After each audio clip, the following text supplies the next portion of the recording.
The night was alive with soft chatter and the clinking of glasses. The grand ballroom of the Starlight Hotel shimmered under golden chandeliers as one of the most powerful women in the city prepared to make her entrance.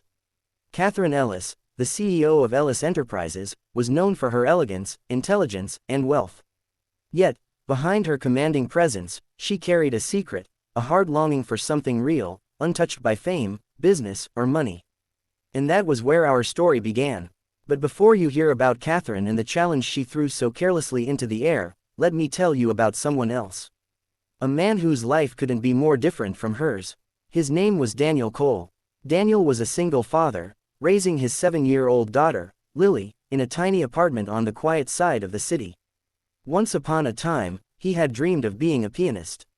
Music had flowed through his veins since he was a child, but life had its way of closing doors.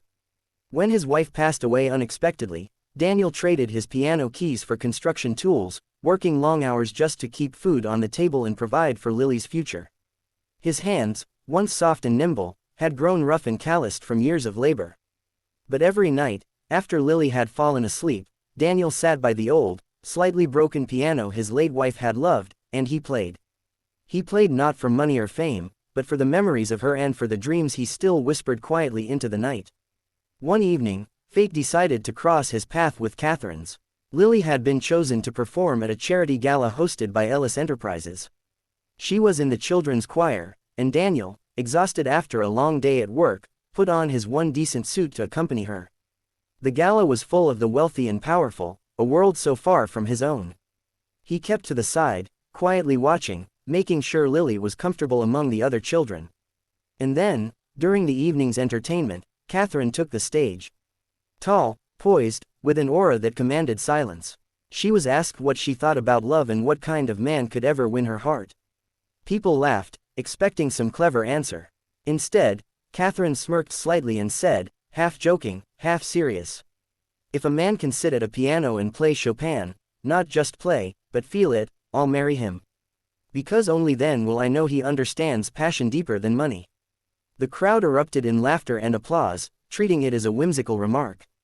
But Daniel froze. Chopin. That was the composer his wife had adored, the music that had carried him through sleepless nights, the sound that had become the lullaby of his broken heart. Lily tugged at his sleeve and whispered, "Daddy, you can play Chopin." He shook his head. "This isn't our world, sweetheart. But life has a way of forcing hearts into places they least expect."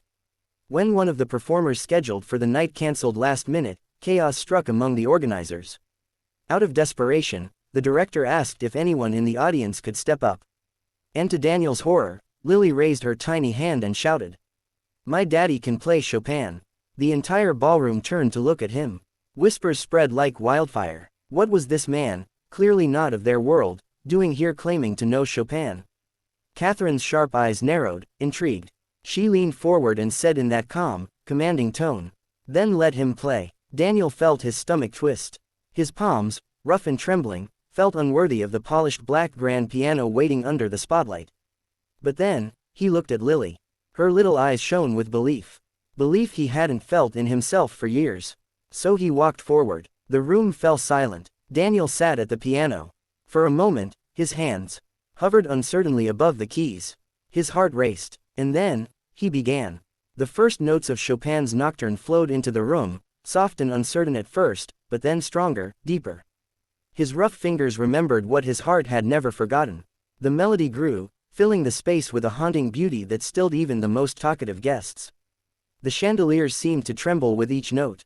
Daniel closed his eyes, and suddenly he wasn't in a ballroom anymore. He was back in his tiny living room, his late wife leaning against the piano, smiling at him. He was playing for her, for Lily, for the life he had once dreamed of. Every note carried his pain, his love, his hope. By the time the final chord faded into silence, the room was no longer laughing. There wasn't a dry eye in sight. The crowd, stunned into stillness, erupted into thunderous applause. Lily clapped the loudest, her little face beaming with pride. Catherine stood slowly, her eyes shimmering with tears she hadn't expected. For the first time in years, she wasn't the CEO, the untouchable woman of power, she was simply a woman who had been moved. She walked to Daniel, her heels clicking softly against the marble floor, and whispered into the microphone.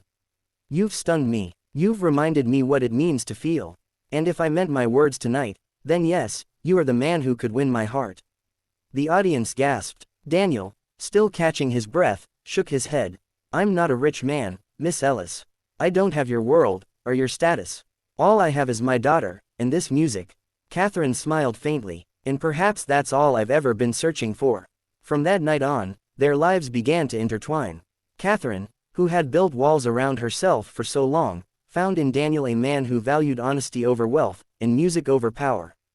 Lily adored her, and Catherine found herself falling not just for Daniel, but for the family she never had. The road wasn't easy. There were whispers, scandals, board members who doubted Catherine's choices.